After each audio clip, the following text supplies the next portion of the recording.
ওঠো, নাচো, রাসলীলা দেখাও। রুম ঝুম রুম ঝুম রুম ঝুম ঝুম ঝুম নূপুর পায়ে আজ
বাসে রাখলে দুদিনের মধ্যেই কোম্পানি নষ্ট করে যাবে।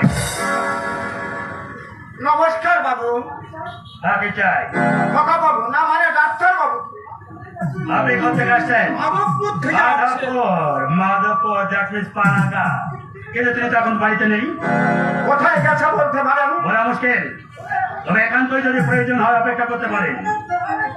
তার নয় করলাম, কিন্তু দেখা হবে তো। এক কথা বারবার বলতে আমার একদম ভালো লাগে না।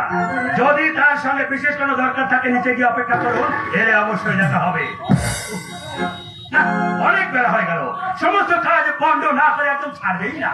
এই নাও, দেখি, মাত্র 100 টাকা। আর আমার কাছে নেই, যা ছিল দিলাম। কিন্তু এর মধ্যে ঠিক আছে, ম্যানেজ করে নেবো। আসান, বেঁচে আমার হয়তো একটু রাত্রি হতে পারে। ও হ্যাঁ, বলবাই অনিমেষের সঙ্গে এই যে আমাকে একটা দরকার আছে, এটাকে দেখা করতে বলবি। ইনি মানে? আমার বোন, মানে একটা অনিমেষ চৌধুরীর বিবাহিত স্ত্রী। খোকা বাবু বিয়ে করেছে? ইনি কে দাদা? আমায় তুমি চিনবে না মা। ছোটবেলা থেকে খোকা বাবুকে আমি কাঁধে করে নিয়ে ঘুরতাম, ঘোড়া ঘোড়া খেলতাম। এক কথায় বলতে পারো আমার হাতে সে মানুষ হয়েছে। আপনি মানুষ করেছেন? Impossible, quite impossible. এ হতেই পারে না। এক ফেরা দেখাচ্ছে একটা অনিমেষ চৌধুরীকে ও কি মানুষ করবে? লোকটা হয় পাগল আর না হয় চোর। ডাক্তারের নাম করে এসেছে এই বাড়ির খোঁজ খবর নিয়ে যেতে। এসব আপনি কি বলছেন বাবু? ঠিকই বলছে, দিনকাল এখন এরকমই চলছে। বিশ্বাস যদি না হয় খবরের কাগজ পড়বি, সব বুঝতে পারবি। আপনি বিশ্বাস করুন, হ্যাঁ? খোকা বাবুকে আমি শুধু মানুষ করিনি, আমি নিচে দাঁড়িয়ে তারা আমার আমার যে সব গৌরব হয়ে যাচ্ছে। মা ধরনী, আমি আমি সব বলবো। আগে আমাকে একজন জল খাওয়াতে পারো, ও বিপর্যয় লেগেছে। এক্ষুনি দিচ্ছি। বেরো। হ্যাঁ? হ্যাঁ? হ্যাঁ? কাকে ধরতে হচ্ছিস? এ হচ্ছে ব্লক আইনের ধাপ্পাবাজ। এই বয়সে নয়, ধরা পড়ার ভয় এখনো ভঙ্গিটা শুরু করে দিয়েছে। ভেবেছে আমাদের চোখে ধুলো দিয়ে ও নিজের কাজ গুছিয়ে নিয়েছে। এক্ষুনি তোকে পুলিশে আন্দোলন করার ব্যবস্থা করছে। আমিও কিন্তু বিবাসিতকে জল লাগিয়ে এবারে অকল্যাণ করা কোনো বুদ্ধিমানের কাজ নয় দাদা। রাগ করছো কেন? সত্যিকারের চোর যদি উনি হন, পুলিশে অবশ্যই দেবে। তার আগে উনি যা খুঁজে এসেছে তা ওনার মুখ থেকে সবকিছু শোনো, তারপর হয় পুলিশে নিও। তুই কি বলতে চাইছিস যে আমার অনুমানটা মিথ্যে? হতেও তো পারে, অস্বীকার করতে পারো। আপনারা ভুল করছেন। মিথ্যে দক্ষিণী কাকে বলে আমি জানি না। অনিমেষের দাদুর আমল থেকে এই বাড়িতে আমি থাকি, তাই বাপ্য হারা সন্তান খোকাকে আমি কোলে পিঠে করে মানুষ করেছি। তাই সে আজ আমাকে কাকা বলে ডাকে। চোর আমি আমি নই। ওই পয়সার লোক যদি আমার থাকতো।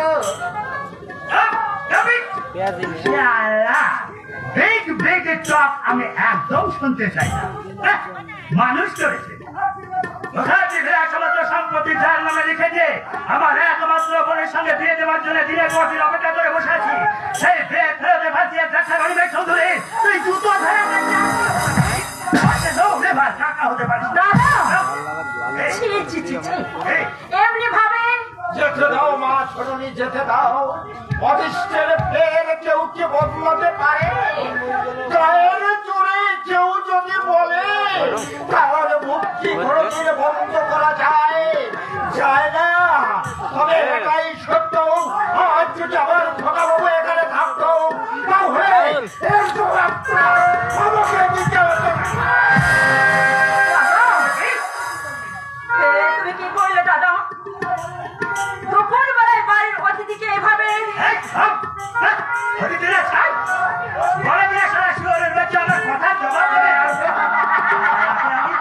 জানে করে আজ একেবারে শুভ সংবাদ, গুড নিউজ। তুমি শুনলে একেবারে আনন্দে আত্মহারা হয়ে যাবে। সে কি বলছো?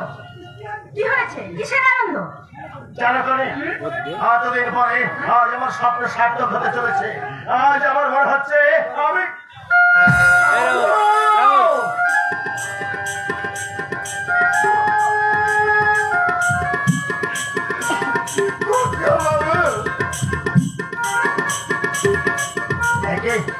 চাউনি কাকা, তুমি কখন এসেছো? তুমি কি ওকে চেনো? শুধু চেনা নাই করি, ওই হচ্ছে আমার সব। মা বাবাকে আমি জীবনে কখনো চোখে দেখিনি। আমি ছোটবেলা থেকে বড় হয়ে ওই বিলেতে যাওয়া পর্যন্ত ওই জামিনী কাকাই আমাকে সবসময় সঙ্গে সঙ্গে রেখেছি। আশ্চর্য বাবা, কিছুই আশ্চর্য নয় প্রত্যুত। বড় লোকে জামাই হয়েছে বলে সত্যকে স্বীকার করবার সাহস এখনো আমার হয়নি। তাহলে এতদিনের সমস্ত কথা বলি কারণ গ্রামের মেটে রাস্তায় চলা পাশ কিনা, তাই তোমাদের এই পাথরের দেওয়ালে পা দিয়ে আমি সব কিছু ফেলে দিয়েছিলাম। এখন কি তুমি বেরোবে? হ্যাঁ বেরোবো। হ্যাঁ ভালো কথা। শোনো বেশ, তুমি আছো আর কণিকাও রয়েছে। তোমাদের দুজনের সামনে আমি একটা কথা বলতে চাই। কথাটা হচ্ছে এই, মুখার্জি খাপানি চালাবার জন্য তুমি যদি পারো অন্য আরেকটা লোক দেখার চেষ্টা করো। আমার একার পক্ষে এই খাপানি দেখাশোনা করা একদম সম্ভব হচ্ছে না। আর তাছাড়া আমি 2 দিনের মধ্যে একটু বাইরে বেরোতে চাই। আশা করি দুজনে মিলে চুক্তি করে উত্তরটা খালি আমাকে জানাবে। যারা জানে কি আছে, তোমার বোন সামনে আছে, শুনতে সে নিশ্চয়ই পেয়েছে, সুতরাং এত অসুবিধা বোধ আর হবে না। খুশি হলাম তোমার কথা শুনে। আচ্ছা চলি, আমার দেরি হয়ে যাচ্ছে, কারণ আমার আবার একটা জরুরি অ্যাপয়েন্টমেন্ট আছে। একটা কথা, বঙ্কেশ বাবুকে দিয়ে যতটা পারো হিসাবের খাতাটা একটু পরিষ্কার করে রাখো। কারণ ইনকাম ট্যাক্সের লোকেরা আজ সকালে কিন্তু তোমার খোঁজে এসেছে। তাই নাকি? হ্যাঁ, তাদের কথাবার্তা শুনে মনে হলো এই কোম্পানি হয়তো আছেরে বন্ধ হয়ে যাবে। কাজেই বেড়াতে যাওয়ার সুযোগ তুমি অনেক পাবে। তাই নাকি? আচ্ছা ঠিক আছে, ইনকাম ট্যাক্স কোম্পানির লোকের সঙ্গে আমি ঠিক একটা বোঝাপড়া করে নেব, কিন্তু আমি তো জানাতে পারছি না। ওই যে আমার একটা জরুরি অ্যাপয়েন্টমেন্ট আছে। চলি মাই ডিয়ার এনিমিস।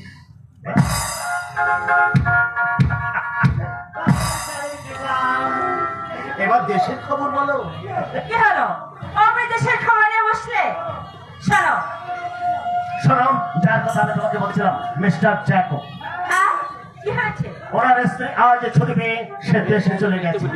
আজ যাবার সময় মিস্টার জ্যাকো আমার কাছে একটা চেক দিয়ে আমাকে অনুরোধ করে বলল, ডোন্ট মাইন্ড মিস্টার চৌধুরী, আপনি যদি কিছু মনে না করেন তাহলে আমার অনুরোধে এই টাকাগুলো দিয়ে এই গরিব মানুষের জন্য একটা স্কুলের ব্যবস্থা করে দিই। দেখি এই দেখো, এই দেখো।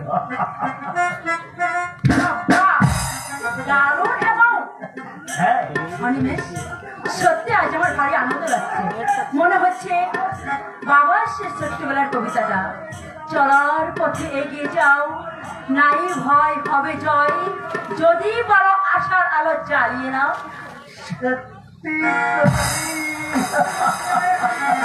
আজ মনে হচ্ছে তুমি আমার আলো। তাই নাকি? একদম।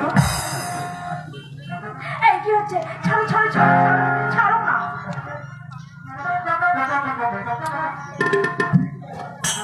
আচ্ছা করে তুমি যাও, আজ আমাকে একটু বেলা হতে দাও। জামাই কাকা এসেছে, তার সঙ্গে কিছু গল্প গুজব পেয়ে যাও।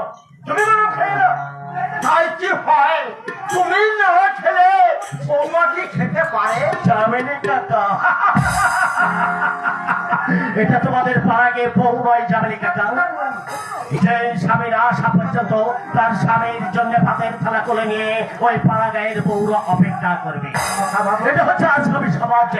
এখানে সবাই নিজে নিজের কাজে ব্যস্ত, যার যখন যা প্রয়োজন সে তখন তাই করে। কিছুদিন থাকলে তুমিও বুঝতে পারবে জামিনী কাকা, এই সভ্য জগতের সংসারে আজ পর্যন্ত জমা খরচের কোনো হিসাব নেই। আর বকবক করতে হবে না। আচ্ছা তুমি যাও, আমি একটু পরে যাচ্ছি। এই বেশি দেরি করো না কিন্তু। জানো আজ তোমার জন্য আমি নিজের হাতে রান্না করেছি। তাই নাকি? তাহলে তো সৌভাগ্য বলতে হয়। এই ওকে নিয়ে এসো। আজ আমার হাতে আপনার রান্না খেয়ে ওনার গ্রামে যাওয়ার পর আমি একেবারেই বন্ধ করে দেবো। শুনলে তো জামাই কথা, শুনলে তোমার বৌমার কথা। শুনলাম। তবে তুমি কি তাহলে বিয়ের থেকে ফিরে এসে আবার বিয়ে করেছো? তা আমাদের একটিবার জানাতে নেই? জানিয়েছিলাম জামাই দেখা, জানিয়েছিলাম। আমি মামার কাছে চিঠি দিয়েছিলাম, কিন্তু মামা সেই চিঠির উত্তরে আমাকে লিখেছিল, তুমি যদি নিজের ইচ্ছায় বিয়ে করতে চাও তাহলে তুমি করো, কিন্তু আমার সঙ্গে তোমার কোনো সম্পর্ক নেই। আমাকে লিখেছিল, আমার সঙ্গে তুমি কোনোদিন দেখাও করবে না।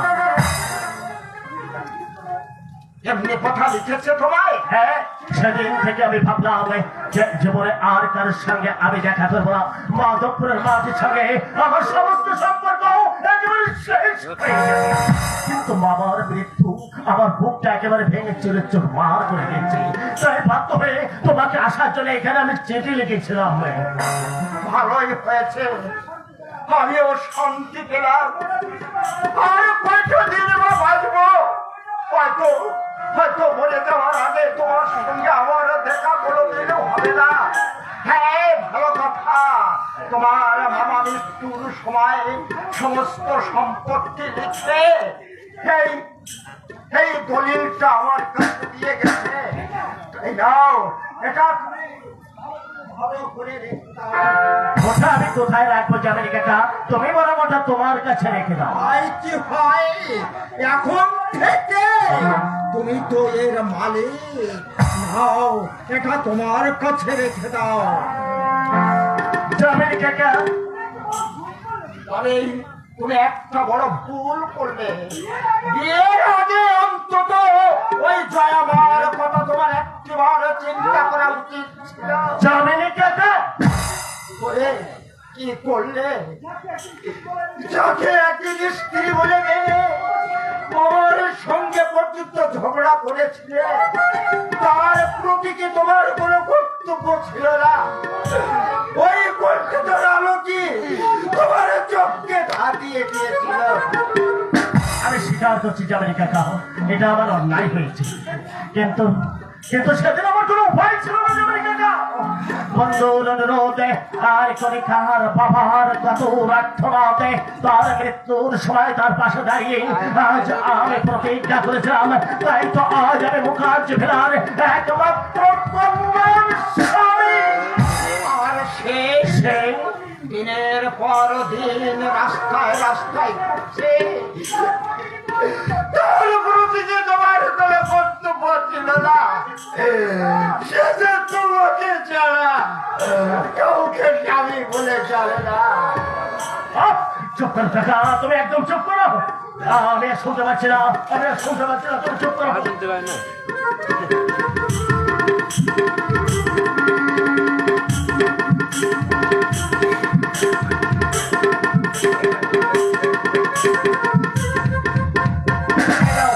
এই চেকটা রাখো, আমি সই করে দিয়েছি। যত খুশি একটা টাকার অঙ্কটা তুমি বসিয়ে নিও না। টাকা দিয়ে ঋণ শোধ করবে, কিন্তু কাকে দেবে? শুধু আর মাধবপুরে না। হ্যাঁ, তুমি দিনের খাবার পর নেই।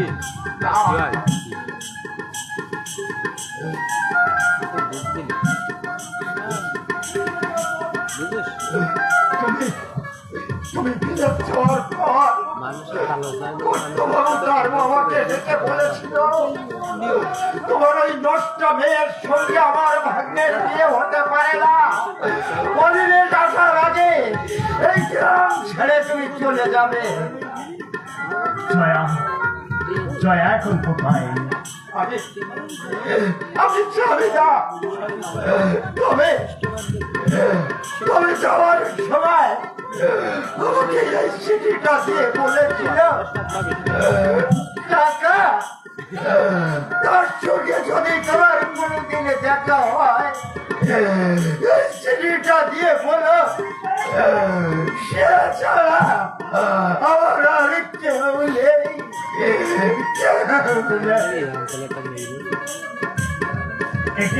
তুমি চললে কোথায়? দেরি হয়ে গেলে আমার দোকানিটা ধরতে পারবো না।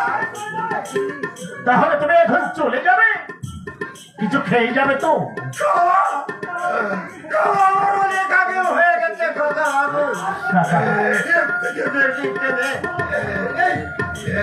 এই বড় বাড়ির কালা আমি হজম করতে পারবো না খোদা বাবু। আমি হজম করতে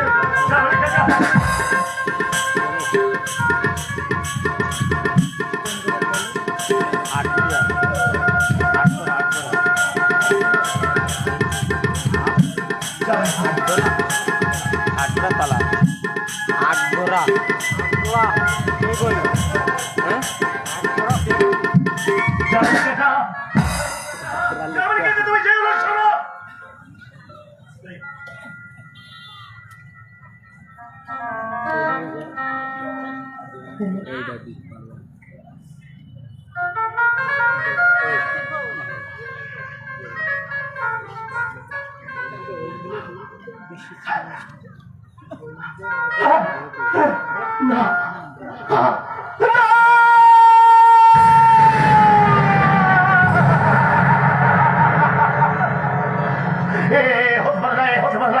কিছুতেই হতে পারে না, কিছুতেই হতে পারে না। জয়া জয়া সন্তান সম্ভব না, এ হতে পারে না, কিছুতেই হতে পারে না, কিছুতেই হতে পারে না।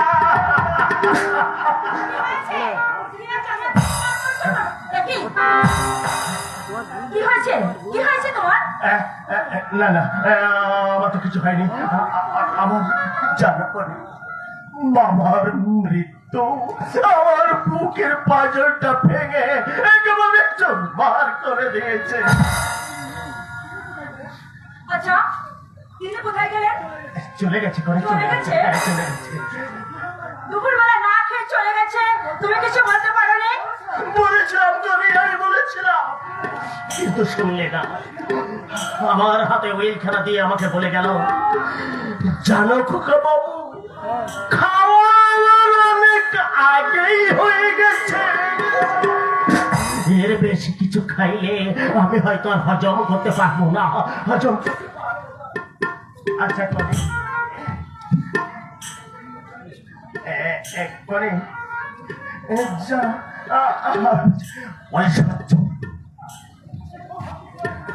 ঐশ্বর্য যার সহায় সে তো সৌভাগ্যের স্বর্ণচূড়ায় বসে থাকবে, কিন্তু কেন আমার মনে শান্তি নেই? কেন কেন আমার সবসময় মনে হয় আমার যেন বাবা কান্না আমাকে হাতে চালিয়ে যাচ্ছে, আমাকে বারবার বলছে আমাকে খেতে দাও, আমাকে পড়তে দাও, আমি অসহায়, আমি অসহায়। তুমি কার কথা বলছো? আমার কথা করি, আমার কথা বলছি। জানো, বিশ্বাস করো, আমি যখন ঘুমিয়ে থাকি তখন স্বপ্নের মধ্যে আমার মনে হয় কে যেন ঘুমের মধ্যে আমাকে হাত ঝালিয়ে ডাকছে আর বলছে আমি বড় অসহায়, আমাকে খেতে দাও, আমাকে তুমি বাঁচাও, আমাকে তুমি রক্ষা করো, আমাকে তুমি রক্ষা করো। এসব কথার মানে? মানে মানে তুমি বুঝবে না, তুমি বুঝবার চেষ্টাও করো না করে। শুধু একটা কথা তুমি মনে রেখো করে, আদর্শের মাথায় পা দিয়ে সৌভাগ্যের যে স্বর্ণ চূড়ায় আমি বসে আছি তাতেও আমার মনে শান্তি নেই। আমি বিবেকের কাছে, আমি জাতির কাছে এই বিবেকের কাছে, আমার জাতির কাছে আমি হেরে গেছি, আমি হেরে গেছি। কি হলো? কি হলো? আমি তো কিছুই বুঝতে পারছি না। হঠাৎ কি আমার ঘটলো যার জন্য অত অস্থির হয়ে পড়েছে? দেখতে হবে, জানতে হবে কি অবশ্যতা সমস্যার জন্য সে এখন ভুগছে। আমাকে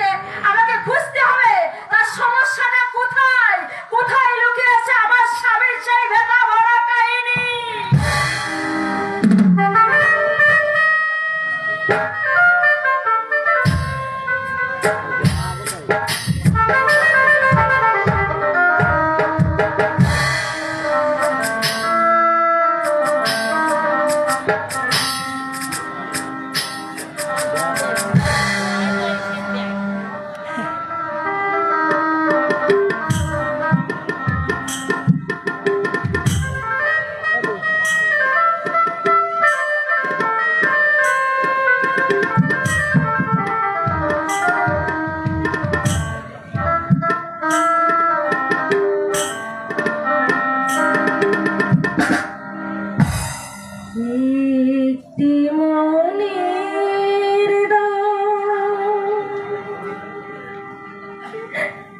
দিতে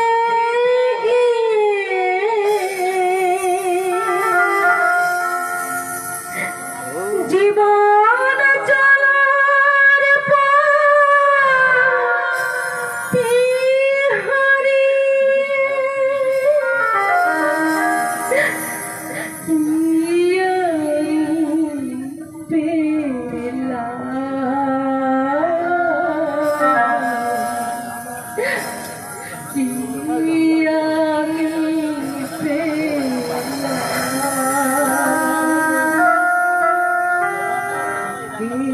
একটি মনের দিতে গিয়ে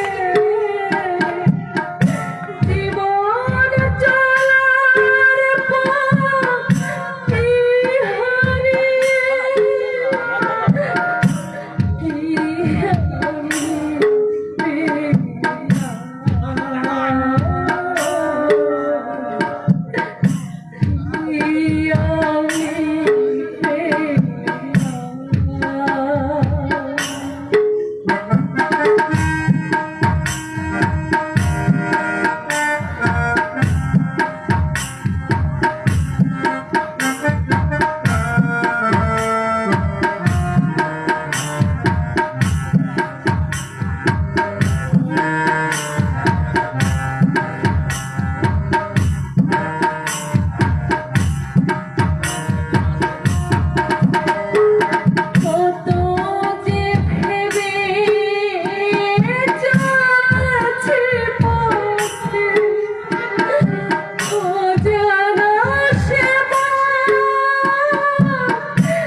পথহারা ভাবনা।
দিদি আরে কোথায় থাকোস না ডাকলে সারা পাওয়া যায় না। কালকে তোকে বলে গেছি সকালবেলায় পুজো দিতে যাব, মনে আছে? সব মনে আছে। মনে আছে তো সকালবেলায় মদ দিচ্ছিস কেন? আচ্ছা তোর কি কোনো আক্কেল বিবেচনা নেই? তুমি চলে গেলেই পড়তে, আর তুই? আমার না গেলেও চলবে। তাছাড়া আমি মাতাল, পুণ্য করাটা আমার শোভা পায় না। তুমি যাও পুজো দিয়ে এসো। টাকা লাগবে? এই নাও। তোর তাহলে এই মনে ছিল? আচ্ছা আমি গিয়েই বা কি করবো বলতে পারো? আমার মতো হতভাগিনী ওই ঠাকুর ধরে দাঁড়ালে পাপের মাত্রাটাই বাড়বে। তার চেয়ে তুমি একাই চলে যাও না। যাও লতিকা, একটা কাজ করবি, বলো। নন্দকে বলতো না আমার যেন এক বোতল মদ পাঠিয়ে দেয়। আবার তুই মদ খাবি? খাবি না, মরবার পালক গজিয়েছে যে। আশীর্বাদ করো দিদি, আমি যেন তাড়াতাড়ি মরতে পারি। তারপর বলবি ঝঞ্ঝাট তো পোহাতে হয় না, তা বুঝবি কি? তুমি কি বক বক করবে না যাবে? কি রে দাঁড়িয়ে রইলে কেন? যা। বুঝতে পারি না দিদি, কেন তুমি নিজেকে এমনিভাবে শেষ করতে চাইছো? কি লাভ তোমার? একটিবার তুমি ভেবে দেখো, তোমার ছেলে বড় হয়েছে, এখন কি তোমার এসব সাজে? উপদেশ শুনতে চাই না, তুই যাবে কিনা জানতে চাই। যাচ্ছি। তবে এইভাবে তুমি জীবন শেষ করতে চেও না, তাতে বললেও তুমি শান্তি পাবে না, বলেও তুমি শান্তি পাবে না। তাহলে সত্যি তুই যাবি না? একবার তো বললাম। আচ্ছা, তোমরা কি বিরক্ত না করে থাকতে পারো না? ছেলেটা পাস করেছে, কোথায় আনন্দ করবে, তারা বলছে বিরক্ত। আরে ছেলেটার জন্য কি ছেলে মা হয়ে আর যার কাছে পর বেশ্যাবৃত্তি করে যাকে আজ মানুষ করতে হচ্ছে, বাপের পরিচয় থাকতে চেয়ে মায়ের কাছে বাপের পরিচয় দিতে পারছে না, সেই মায়ের আনন্দ হওয়ার চেয়ে মরে যাওয়াই অনেক ভালো। দাঁড়িয়ে আছো কেন? যাও যাও না, পুজো দিয়ে এসো। পুজো না দিলে ছেলেটা যে আমার খেতে পাবে না। যাচ্ছি। কি আর বলবো, সত্যি তুই পাশানি মা। ঠিক বলেছ, সত্যি আমি পাশানি মাই বটে। তা না হলে নিজের ছেলেকে আমি তোমার হাতে তুলে দেবো কেন? কেন আমি তোমাকে এই মা সাজিয়ে রাখবো? আমার কি মন চায় না দিদি ছেলের ওই চাঁদ মুখখানা দেখতে? আমার কি মন চায় না ছেলের মাথায় হাত বুলিয়ে তাকে ঘুম পড়াতে? কিন্তু উপায় নেই দিদি, ওকে যে মানুষ হতে হবে। ওর বাবা ভুলে গেল আমি যে মা, আমি যে বলতে পারি না দিদি, আমি যে বলতে পারি। সেই জন্যই বুঝি এমনি ভাবে আমার মাথায় বোঝা চাপিয়ে দিয়ে তুই মুক্তি পেতে চাইছিস। বেশ, তাই নিস। ছেলের কথা আর কোনোদিন তোর সামনে বসতে আসবো না, তবে একটা কথা তুই মনে রাখিস, আমাকে সামনে রেখে তার কাছে তুই যতই নিজেকে লুকাতে চাস, ধরা তোকে একদিন দিতেই হবে। আর সেই দিন হয়তো আমি থাকবো না, থাকবি তুই মাতার পরিচয় নিয়ে ছেলের পাশে। না দিদি, না না, তা তুমি করতে চেও না দিদি। তাহলে সেদিন মরণ ছাড়া আমার সামনে আর কোনো উপায় থাকবে। আমি তোমার পায়ে ধরে বলছি দিদি, তুমি কাজ করো না। দিদি, ওকে তুমি কোনোদিন জানতে দিও না, ওকে তুমি কোনোদিন জানতে দিও না যে আমি ওর মা। আরে মাসি, আরে এই যে মাসি, কেন, কি দরকার? মক্কেল আছে মক্কেল, সিট খালি থাকলে বলো, আমি পার্টি একেবারে ফিট করে দিচ্ছি। কি ব্যাপার গর্জে কি হয়েছে? হ্যাঁ? আচ্ছা, তোমাকে যার জন্য বলে পাঠিয়েছিলাম এনেছো? মাল? হ্যাঁ হ্যাঁ। আরে যাও বাবা, পয়সা দিয়ে যাবে কেন? আরে পার্টি তো হাজির, খাও না, কত খাবে? পুরো মালদার। যা বলবে ঠিক তাই হবে। ঠিক থাকবো? না, হ্যাঁ? গৌরীর শরীরটা ভালো নেই, যমুনা আমাকে লতিকার ঘরে পাঠিয়ে দেয়। রাধিকা হাসপুর আর যমুনার হচ্ছে নাটবাকা। পার্টি দেখলে একেবারে ভরকে যাবে। গৌরী কি হলে তবু ম্যানেজ করে নিতে হবে। ঠিক, ঘাবড়ানোর কিচ্ছু নেই। মোটা আইজাবাসী মোটা মাল পাবে। ঠিক, থাকবো? না, এই সকালবেলা কোনো ঝামেলার দরকার নেই, ওদেরকে ফিরিয়ে দে। না, গৌরী, নিয়ে এসো, পয়সা চাই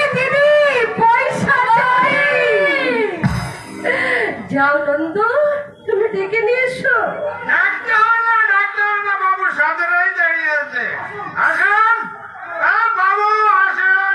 এই! কথাবার্তা একদম কোনো পরিমাণ যেন না হয়, কথা যা বলবে একদম পরিষ্কার বলবে, যেন কোনো আজ দুজনা দুটি পথ গো দুটি দিকে গেছে বেঁকে, তোমার পথ আলোয় ভরানো জানি, আমার পথ আধারে আছে যে ঢেকে, আজ দুজনা দুটি পথ গো দুটি দিকে গেছে দেখে।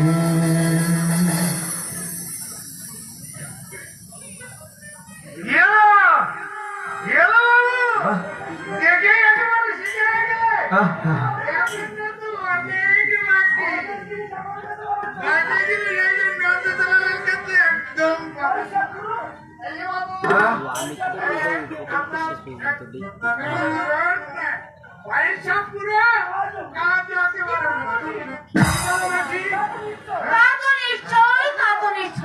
বসুন বাবু, আমি চলি রে গৌরী। ও বেলায় এসে ভাড়ার টাকাটা নিয়ে যাব, মনে থাকে যেন 2 মাসে 200। আর যদি দিতে না পারিস ঘরটা কালই ছেড়ে দিবি। সোজা কথা বলে গেল, রোজ রোজ ঘোরাঘুরি আমার ভালো লাগে না। তারপর বলুন বাবু, কোন মাছ চাই, দেশি নাকি বিলেতি? তুমি মদ বিক্রি করো?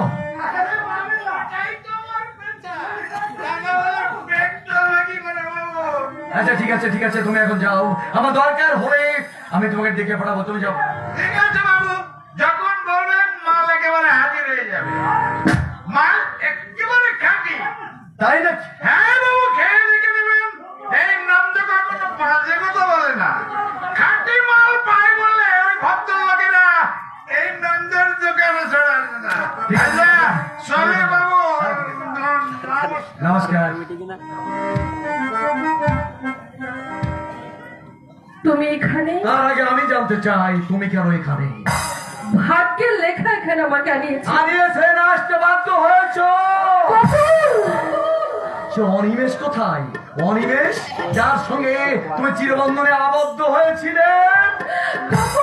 কি ভাবছো আমি কিছু জানি না, তাই না? আর আমাকে লজ্জা দিও না গগন। আমি অনেক শাস্তি পেয়েছি, আর আমি সহ্য করতে পারছি না। লজ্জা তোমার? সারা বেশ তো নিজের নাম ভাঙিয়ে পয়সা রোজগার করে চলেছ। কি করবো, আমার ইচ্ছে হচ্ছে ইচ্ছে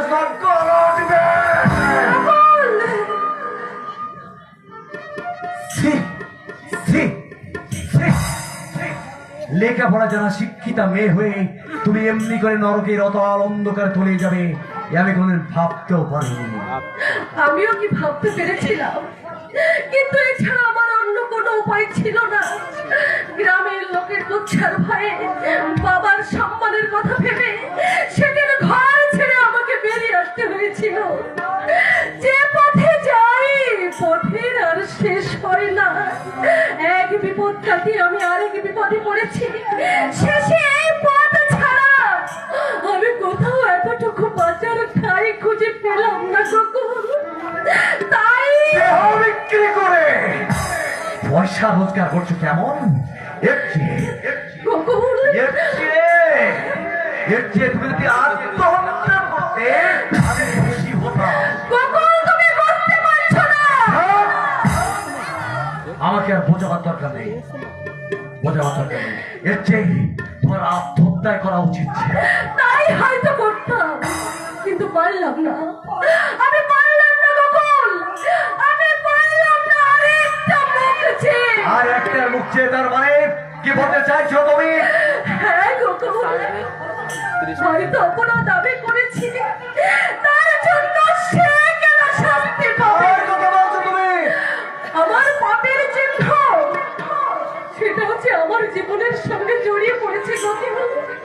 পাপের চিহ্ন।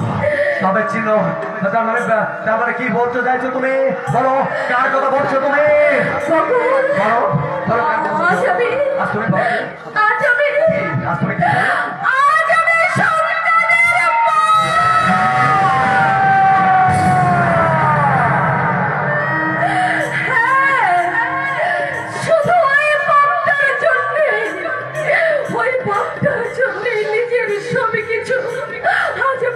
কাছে তুলে দিয়ে আমি এখনো বেঁচে আছি। ছেলেটা কোথায়? এখানে সে থাকে না। এখন কি করবে? এমনি করে নরকে পচে মরবে না ভালোভাবে বাঁচতে চাও? কি আর করবো বলো? কার কাছে আমি যাব? আমি যদি তোমাকে এখান থেকে অন্য কোথাও নিয়ে যাই, বলে যাবে তুমি আমার সাথে? কি হবে বলো? তার চেয়ে এই আমি বেশ আছি, আমি বেশ সুখে দিন কাটাচ্ছি। তারপর তোমার ছেলেটা যখন ছোট থেকে বড় হয়ে জানতে পারবে কি জবাব দেবে তুমি তাকে? সেই জন্যই তো তাকে আমি চোখের আড়াল করে রেখেছি গুগল, যাতে সে কোনোদিন জানতে না পারে যে তার মা একটা বাজারের উদ্দেশ্য। জীবনে আমি এমন একটা ভুল করেছি যার জন্য আজ দিনে দিনে নরক যন্ত্রণা সহ্য করতে হচ্ছে আমার। তোমার সে ছেলেটা কোথায়? পরের কাছে। ছেলেবেলা থেকে সেই তাকে মানুষ করেছে, সেই তার মা। আমি শুধু পয়সা দিয়ে যাই গোকুল, আমি শুধু পয়সা দিয়ে যাই। আপনজন বলতে সেই তার সব। আরে কিচ্ছু